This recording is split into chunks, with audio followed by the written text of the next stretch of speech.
Hola les fruits addicts! Et aujourd'hui, si on partait au Mexique, Vincent va vous faire découvrir un fruit qui est extrêmement populaire là-bas, mais pas que. Et vous allez voir, c'est un fruit qui recèle de pas mal de vertus, de qualité. À tout de suite, on rejoint Vincent.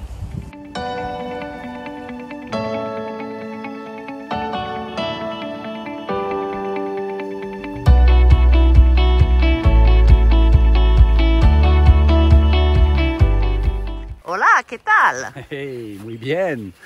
Salut les fruits addicts. Aujourd'hui, on va vous présenter un nouveau fruit dans cette nouvelle vidéo.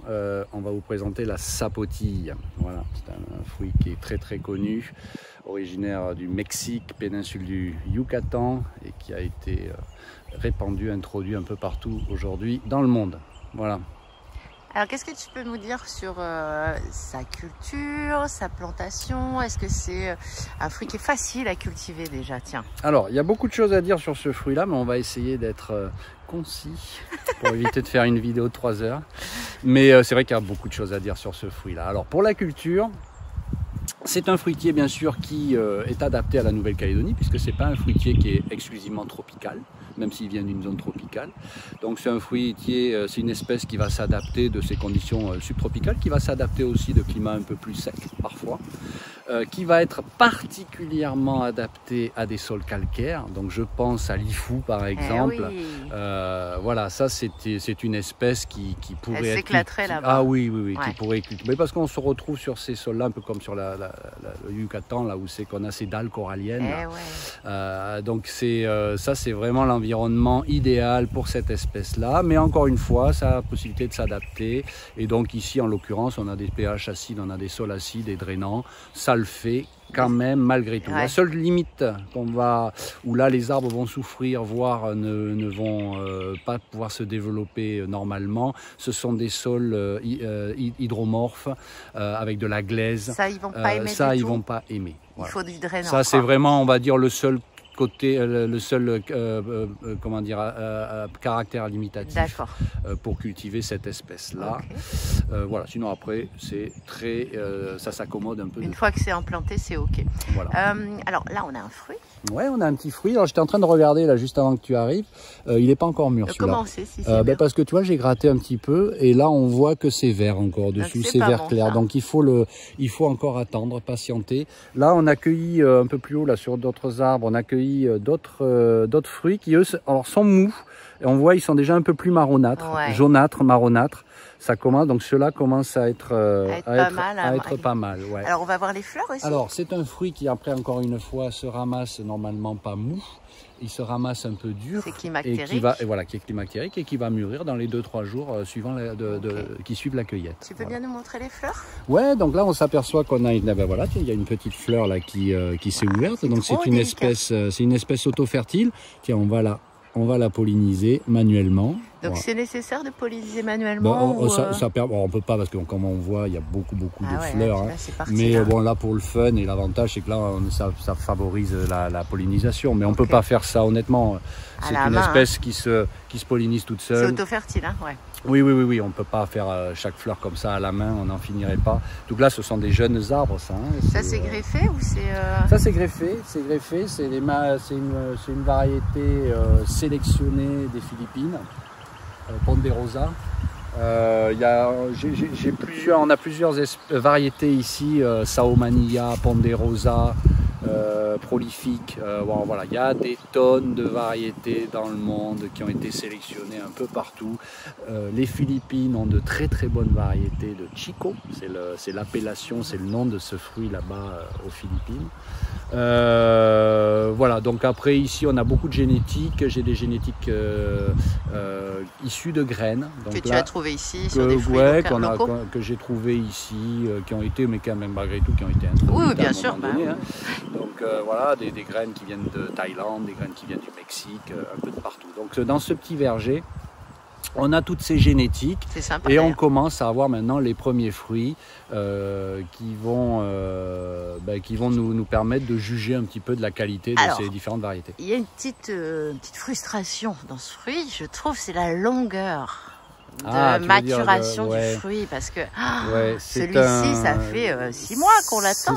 C'est un fruit entre le moment où on a la floraison et le moment où on peut déguster le fruit, il se passe à minima 5-6 mois. Ouais, voilà. C'est long, hein. Alors, selon les variétés, selon le climat. Voilà. Okay. Nous ici on est dans un climat subtropical, donc ça prend quand même un petit peu plus de temps. C'est aussi pour ça que, bon, après ça reste un fruitier qui est intéressant, puisque étant donné le temps que ça prend pour arriver à maturité, ça n'empêche pas que l'arbre lui continue son cycle. Et donc on a toujours sur ces arbres là soit des fruits, soit des fleurs. Ça c'est super. Voire parfois, souvent les deux. Parce qu'en fait on a quasiment des fruits. Une fois que c'est lancé, on a quasiment toute l'année des fruits, avec des périodes plus fortes que d'autres. Avec son cousin la sapote de Mamé, c'est le même principe. C'est trop long la sapote de Mamé. C'est le même principe. Alors au niveau de la reproduction, comment on peut le reproduire? Alors c'est une espèce qui se multiplie de différentes manières, la plus simple étant la multiplication par semis. Oui. Bon, l'inconvénient de cette solution-là, c'est qu'on ne maîtrise pas les caractéristiques de l'espèce qu'on veut multiplier, qu'on veut sauvegarder. Donc ça reste quand même, bon, c'est certes simple, mais par contre si on a un très bon fruit, on n'a pas la garantie de retrouver cette qualité de fruit. Okay. Voilà. Non, la solution la plus fiable pour pouvoir conserver les caractéristiques d'une variété, ça reste la multiplication végétative, à savoir la marcotte ou la greffe. Voilà. Le bouturage sur cette espèce-là est très compliqué, voire je ne sais même pas si ça fonctionne. Voilà. Donc par contre, comme c'est une sapotacée, qui dit sapotacée dit latex. Latex. C'est particulièrement fourni en latex. Ouais, vous commencez à connaître. Attends, hop, voilà, donc là on s'aperçoit, on a du latex. Ce latex qui est d'ailleurs utilisé pour faire des chewing-gums. Excellent. Ouais. Bah, il y a encore une 50aine d'années, les chewing-gums étaient exclusivement réalisés avec le latex des sapotis. Des sapotis, principalement. Ouais.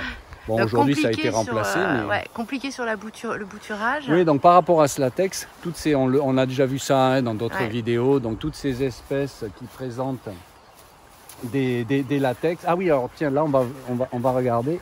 Je pense que celle-là, voilà, elle a pris. Et regardez. Voilà. Là, c'est une marcotte que j'ai réalisée il y a plus de 6 mois. Voilà. Et là on voit bien le chevelu. Ouais. C'est des grosses racines. Des grosses racines, Mais ça a été long, hein. J'en ai fait quoi, 15-16 des marcottes. Il n'y en a qu'une pour l'instant qui a prise. Les autres décédées. Ouais, c'est bon, c'est compliqué. C'est vraiment compliqué à multiplier végétativement. Mais c'est nécessaire si on ne veut pas attendre 7, 8, 9, 10 ans avant d'avoir les premiers fruits. C'est très long, hein, entre la graine et le fruit. Donc là, on a des arbres ici qui sont greffés. Principalement greffés, mais il y a aussi des issues de graines. Alors, on le voit, la différence. Hein. Ça, c'est des arbres qui arrivent maintenant en 6e année issus de graines. Là, celui-ci. Ouais, par exemple celui-là. Tous les petits. Et les gros, ça, c'est du greffé. Tous les gros, c'est greffé. Et ils sont greffés et ils ont 2-3 ans de moins que les autres. Donc, on voit vraiment la différence. Donc là, c'est Stiopépère issu de graines. Et là, on voit, voilà, ça c'est gros. Le problème, c'est que là, on n'aura pas une fleur ni un fruit avant encore 3, 4, 5 ans. Alors que là, ça arrive en 5e année. Ça y est, c'est dame et de fruits, de fleurs. Voilà des bouquets floraux là. Voilà, les fleurs qui sortent là. On commence à voir les premières fleurs ici. Voilà. Attends. Là, vous voyez. Je suis en contre-jour. J'espère que vous verrez. Sinon, voilà. Peut-être l'autre là-bas. Il y a plus de fleurs sur l'autre. Ok. Donc là, on a il y a plusieurs variétés, issues de graines, issues de greffes. Et il y en a une particulièrement que tu voulais nous montrer. Alors on a j'ai eu la chance quand j'étais aux Philippines de tomber là sur une pépinière qui était quand même assez spécialisée et qui détenait notamment cette fameuse variété panachée qui a été découverte aux Philippines. Donc je vais vous la présenter. Donc c'est les feuilles ou le fruit est panaché? Non, c'est les feuilles. C'est les feuilles. Parce qu'en fait, c'est une espèce qui a aussi une valeur ornementale. Ce sont des arbres qui poussent certes très lentement, mais qui sont magnifiques. On voit là cette petite repousse végétative là avec ses feuilles un peu rosées là. C'est quand même très sympa. Et donc là, je vous présente ici une variété panachée, voilà, qui est très très rare. Alors elle a failli décéder sous les coups d'une débroussailleuse, mais j'ai eu du bol La taille, le coup de débroussailleuse s'est fait au-dessus du point de greffe. Donc il a survécu. Donc il a survécu, il a pu repartir et donc voilà. Bon, et là on l'a bien protégé maintenant pour éviter donc, que bon, ça ça soit c'est surtout c'est plus un arbre de collection, c'est plus une curiosité. Voilà, c'est beau, ça va être magnifique quand mais il ça va être en magnifique, pleine avec des maturité. feuilles panachées, c'est assez sympa. Donc voilà, donc ici on a une 50aine d'arbres dans ce petit verger. Et c'est un verger qui commence à rentrer en production. Il faut savoir que c'est une espèce qui est quand même assez prolifique. Hein. Une fois que ça donne, tu veux dire? Oui, une fois que ça donne, ça peut donner des quantités. Quantité. Alors bien sûr, toujours pareil, selon la taille, l'âge de l'arbre, et puis selon aussi les variétés. Mais en gros, ça c'est pour les variétés les moins prolifiques, on est sur une 50aine de kilos par arbre. Ah, et pour les variétés les plus prolifiques, avec des arbres qui ont une dizaine, quinzaine d'années, on peut être sur du 150, 200 kilos par arbre. Ah oui, c'est conséquent. Hein. Ouais. Bon, les petits pépères, vous avez entendu? Au boulot. Moi, ce que je propose, donc, voilà. Est-ce que tu penses qu'on est OK pour goûter? Ouais, alors ces fruits-là, ils ont mûri, mais pas forcément... en optimum, tu me dis. Ouais, mais on va quand même les goûter. Ce sont nos premiers. Ce sont nos premières sapotilles ici au Jardin des Mille Fruits. Donc on va goûter tout ça de suite. Allez, ça marche, à tout de suite. Allez, dégustation avec Loulou. On va découper celui-là, ce fruit. Ah ouais, elle est molle, donc ça a l'air pas mal. Oh, vous avez vu cette couleur? Ouais. Alors je pense qu'elle n'est pas à son optimum. Hein. Parce que traditionnellement on dit que c'est un goût de poire au caramel. Caramel, voilà. Donc ça, on va goûter les petits morceaux. Des petits morceaux. Ouais. C'est un loulou. Merci. Ce sont des fruits, c'est les premiers fruits, ce sont des fruits qui ont mûri sur l'arbre, ce qui n'est pas normal. Ils sont en plus, quand on les gratte un peu, ils sont pas super jaune-marron. Donc bon, je pense pas qu'on soit au top, mais ça donne quand même une idée. Alors, on a la granulation de la poire, clairement. Il y a ce goût de caramel indéniable derrière. Ah si, elle est bonne. Elle est bonne, hein. Ah, si, elle est bonne, elle est super bonne. Il y a un goût de caramel derrière. Ah ouais, top. On sent pas trop la poire. On sent pas la poire, là je sens pas la poire. Non, c'est surtout le petit côté granuleux. Ah oui, c'est plus la texture, comme quand on dit poire caramel, donc c'est la texture de la poire avec un goût de caramel. Franchement les gars, c'est super bon. C'est vachement bon quoi. Bon, déjà là on a du bol, on a une variété qui est top là. C'est sucré. Ouais. Je serais curieuse de voir le taux de Brix. Tiens. Loulou, Loulou, t'en veux un autre? Ouais, regarde. Non, ça c'est un super fruit. Ah ouais, alors aussi sympa, un petit détail qu'on n'a pas précisé là pendant la vidéo. Tout l'intérêt de cette espèce-là, c'est que ça arrive en maturité. Les fruits, le gros de la production arrive là, octobre, novembre, enfin surtout novembre. Au moment où on n'a pas de... Voilà, parce que là les fruits ont quand même besoin encore d'une dizaine, quinzaine de jours pour maturer. Mais voilà, novembre c'est une saison où on n'a pas encore beaucoup de fruits. On a les premières mangues, mais bon, voilà. Oula, c'est tôt. Hein, ouais, donc c'est tout l'intérêt, comme la pomme étoile. Ça nous permet, c'est aussi pour ça ici qu'on a fait le choix de mettre un verger de sapotille. Ça nous permet d'avoir des fruits en octobre, ça nous permet d'avoir des fruits en novembre. Et puis en avril, mai. Fruits, voilà, alors, je ne sais pas si tu avais précisé, pour favoriser la fructification, on peut booster avec de l'engrais. Ouais, alors après c'est toujours pareil, bien sûr, nourrir et puis donner à boire, ça facilite à la fois le développement des arbres et surtout les fructifications.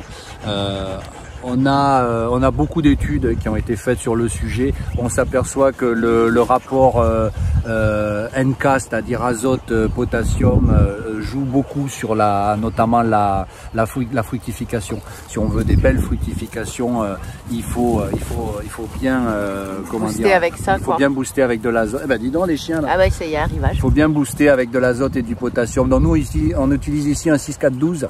C'est un peu technique hein, là, donc, mais pour ceux qui voudraient, pour ceux qui voudraient cultiver ça, on utilise un 6,4,12 organique bio. Ça s'appelle Fertactive et ça marche très bien pour les sapotilles. Voilà. Donc ça 3 fois par an, c'est idéal et ça permet de bien booster à la fois le développement et surtout les prods. Parce qu'à partir de l'année prochaine, on va vraiment rentrer en production sur cette espèce-là. et on pourra vous proposer ça. Un petit peu peut-être en quantité. Ouais. Vous allez peut-être le retrouver. Qu'est-ce que je voulais te demander? J'ai oublié évidemment, mes trous de mémoire me jouent des tours en ce moment, c'est dramatique. Est-ce qu'il n'y a pas des vertus pour favoriser la mémoire ou la mémorisation? Je sais pas. Alors après, c'est un fruit qui a des vertus médicinales aussi. Ouais, tu avais regardé un petit peu. Ouais, comme tous ces fruits anciens qui ont été un peu introduits partout à droite à gauche. Bon, il y a tout le monde il y en a pas un qui n'a pas essayé de goûter l'écorce, une feuille, la fleur, n'importe quoi. Avec bon ou mauvais résultats. Oui, ouais. Mais bon, en l'occurrence, c'est un fruit aussi qui fait partie, enfin une espèce, pardon, pas le fruit, hein, mais l'espèce fait partie de la pharmacopée de pas mal de pays, justement du bassin caribéen et tout ça. Ouais. Ok, bon, bah je crois que addict. Hein. Ouais, on refait voir un petit peu derrière les arbres là qui commencent à être beaux. Yes. Voilà, bon, ben écoutez, j'espère que cette vidéo vous aura plu. Et puis, allez, Loulou, viens là pour la. Pour dire au revoir, chouchou. Yes, on dit au revoir. Allez. Et puis, on vous dit à très bientôt pour de nouvelles aventures et de nouveaux fruits. À la semaine prochaine. Salut les fruits addicts.